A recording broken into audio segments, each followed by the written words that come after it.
Hello, everyone. We are back with another episode of Vintage Club Conversations, where we sit down with leaders and talk about sales, tech, and AI. In today's episode, I'm thrilled to welcome Todd. It's great to have you here, Todd. Thank you, Manisha. Thanks for having me. Great. I want to take a minute to introduce you, Todd. So, Todd has been in sales from day one of his professional career, working at industry leading enterprises we all wish to work with, like McAfee, HP, and ServiceNow. He's now the Chief Revenue Officer at Saviynt, a leading provider of cloud security and identity governance solutions.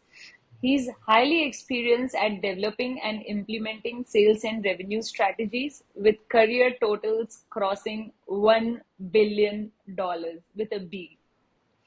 Did we miss anything, Todd? No, that's a pretty good introduction. Thanks. Great. So, reflecting on your journey so far, what are the most valuable lessons you have learned in driving revenue and sales at big enterprises? How have these experiences shaped your approach as the CRO at Savient? I think if I started, and you mentioned in my career, I really started in sales. So I have Yeah. always been around sales and go-to-market roles. They've changed over the years. But if I think back of, starting out, even in a sales role and then working up to the role of a chief revenue officer, through Mhm. that time, I think, one of the things that worked for me and probably is still one of my strengths is I've been really kind of focused on trying to understand the customer problem and the value. So I'm not a technical person by background. So I think in a lot of ways that has worked to my advantage. Yeah. I have, kind of gotten away from a lot of the technical and product stuff. We have people that can do that. I always thought, even when I was a seller, I had SEs that could do a lot of that. And I really tried to focus on what was important to the customer, what was the pain, how could we provide a solution that could help them, and really getting more focused around delivering value. So I think that was something that helped me when I was a seller. And I think as I've gone through, and I just got off a call with our leadership a few minutes ago, where I talked about what we're doing in that area to continue to improve. But I think a lot of it is really getting focused around how do you drive value to your customer? How do you really help them solve problems? And I think Mm. when you can do that, whatever level you're at, whether you're an individual contributor or you're running a large organization, that's ultimately what it comes down to, because there are not companies that are out there looking to spend money to buy technology or replace products. That doesn't happen anymore. So Yeah. the more you can get aligned around value and understanding your customer and how you can help them, I think that one really kind of jumps out for me. That is so interesting, and we truly believe in it. From the research we had done, today's sales teams spend 70% of their time in not spending time with the customers, and only 30% of their time in core selling activities, which is basically building relationships or understanding customers' problem.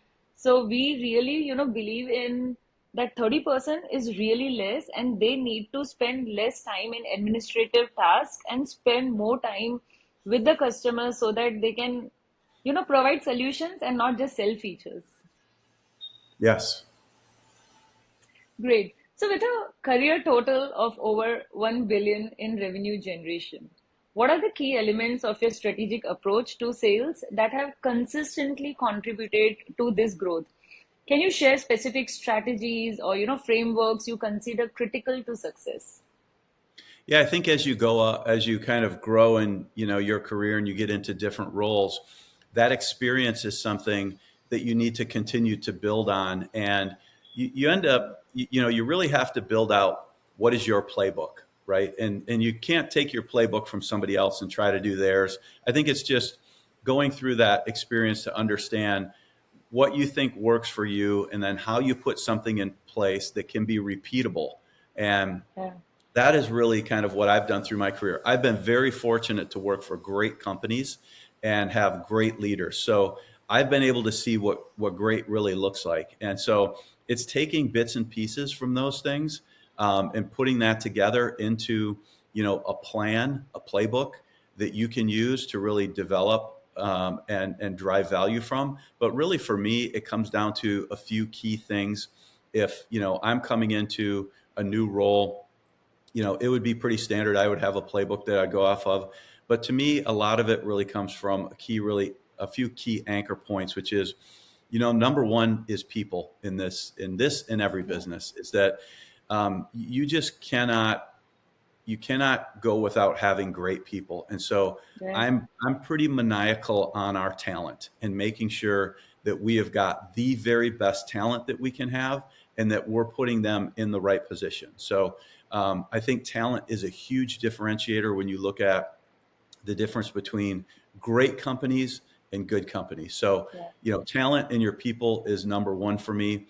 I think, some of that also, outside of the talent, is really the messaging and the way that you communicate.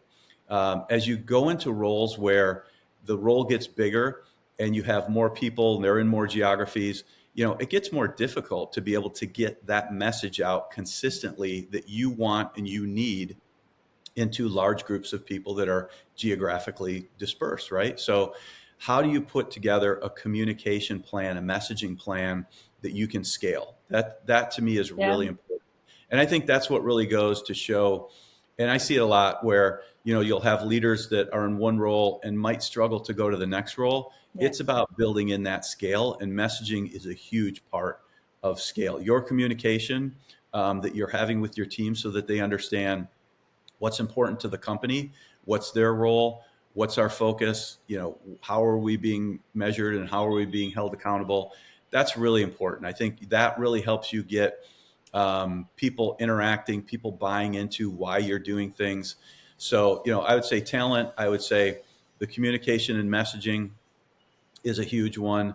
And then, I think it's really putting something in place, and being able to communicate what you're doing and how you're doing it. So when I look at my role now, I have to be able to communicate to, our CEO and our board on what we're doing, how we're doing it, and I need them to understand it. I need them to Yeah. understand my playbook. I need to build a consistent, predictable revenue model, and they need to understand how I'm doing it, how it's going, why I'm doing it, where I need help. And I think if you can get those things together, those are really things that really help people build and scale. Whether it's a team, could be a Yeah. small team, or a large organization where you have hundreds or thousands of people.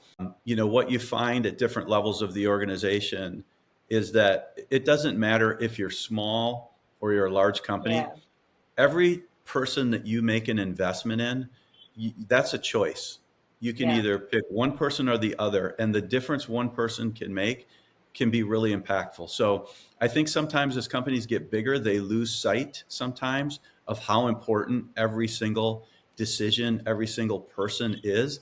And when you're smaller and you have limited resources, it becomes really critical, right? Because you only Yeah. have so many people, and you've got to make sure that you're getting the best talent that can have a major impact.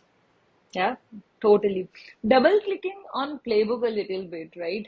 So, this sales playbook, which you would, usually have for your sales team, how do you ensure that you want to maintain the repeatability, but there's always a custom playbook for every customer, right? There would be some customization for every customer in the playbook. So, how do you make sure that it is unique for every customer while maintaining the repeatability as well? Yeah, I mean, it's definitely something that is continually changing and growing. It's kind of like building software, right? It's never Yeah. over. You're always continuing to build on it. And I think it's the same idea. Even if you look at from a large scale, you might have a playbook, but you might come to a company and they're at a certain size. And so here's what the focus is to do there. As you get bigger, it changes and you have to grow and morph. So I think that's what's good about having something consistent that you can go back to, is that you're not going Mhm. to do it all at once typically. So you have to be able to, do it over time, and you have to have certain things that are prioritized now. Maybe this quarter, this is what's a high priority, for us, and next quarter something slightly different is. And I think from a customer, if you're looking at it, how you focus on customers and opportunities, it's kind of the same thing too, right? You want to have some level of a model in place because you're trying to get a large group of people to do things Um, that aren't completely bespoke. But on the other side, every customer is a little bit different. So you have to have that flexibility.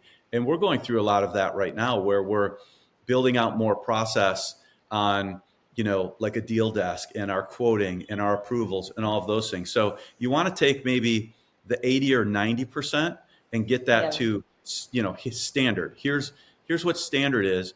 We know there's going to be 20% outside of that, but here's what makes up that 20%. So when these right. things happen, this is what triggers approvals at a certain level, but you need to you'll never scale if you're 100%, looking at everything like it's independent and it needs its own process. So I think that's the challenge, and you have to have some conviction behind doing that, and you have to have people understand why you're doing it and how you're doing it to be able to buy in.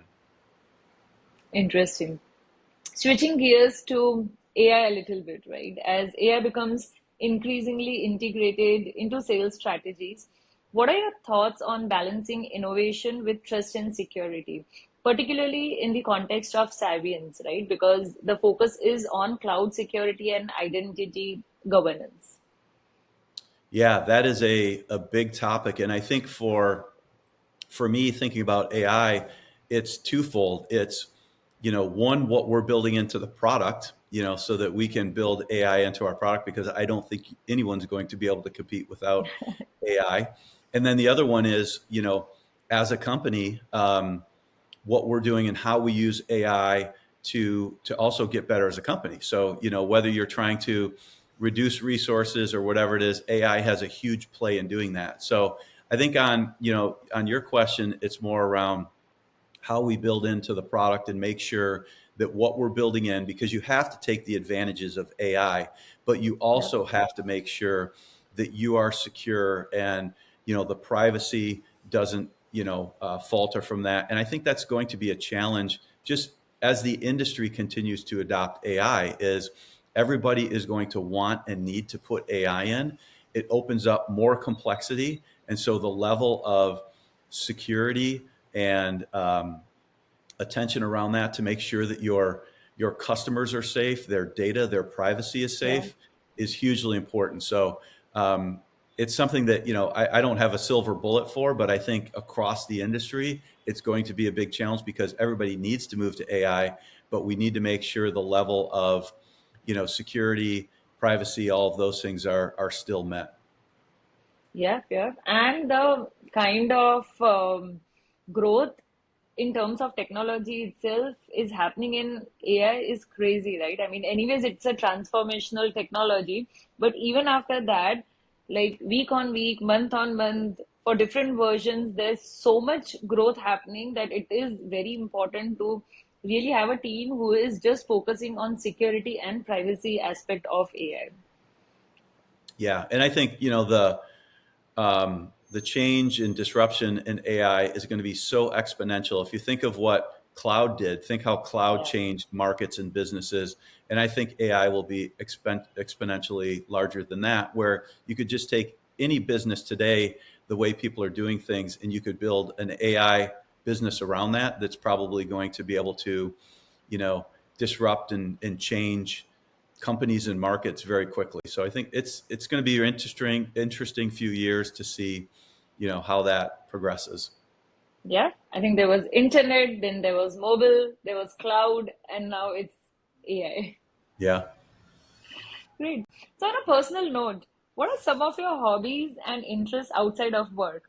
Why I'm asking you this is because in our last episode, we spoke to someone whose passion for yoga carried over to some interesting business principles in office. And we have had some examples of poker as well, how they think about poker and selling. Do you find that they sometimes impact your professional life in surprising ways?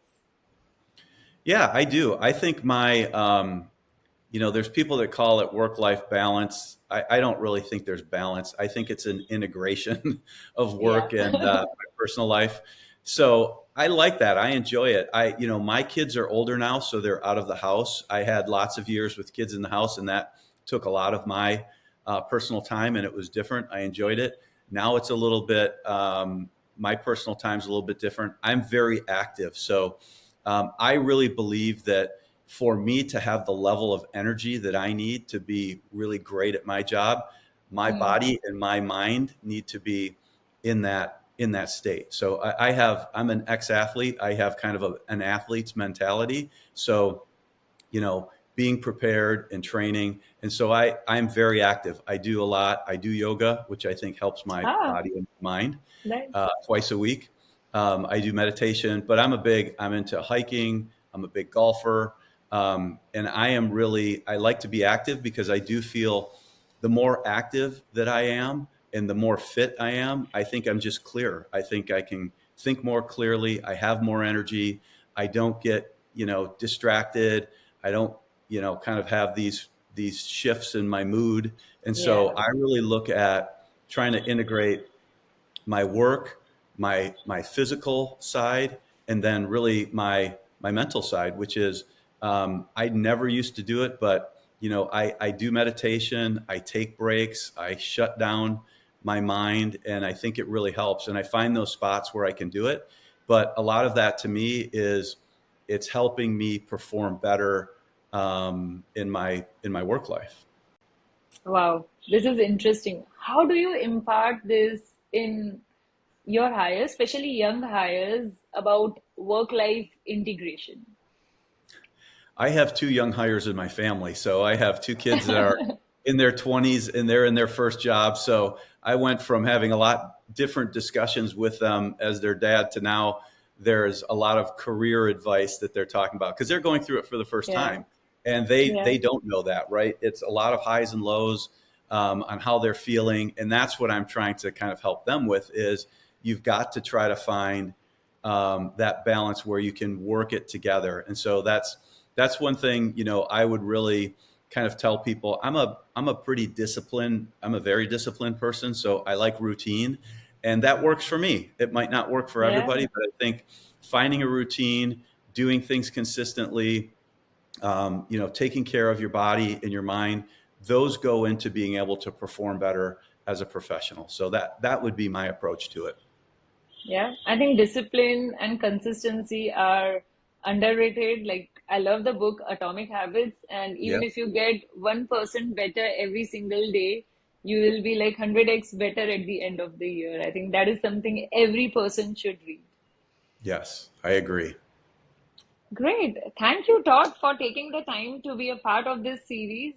I had a wonderful time talking to you, and I'm sure our viewers are going to learn a lot from this episode. Thank you, Manisha. Thanks for having me.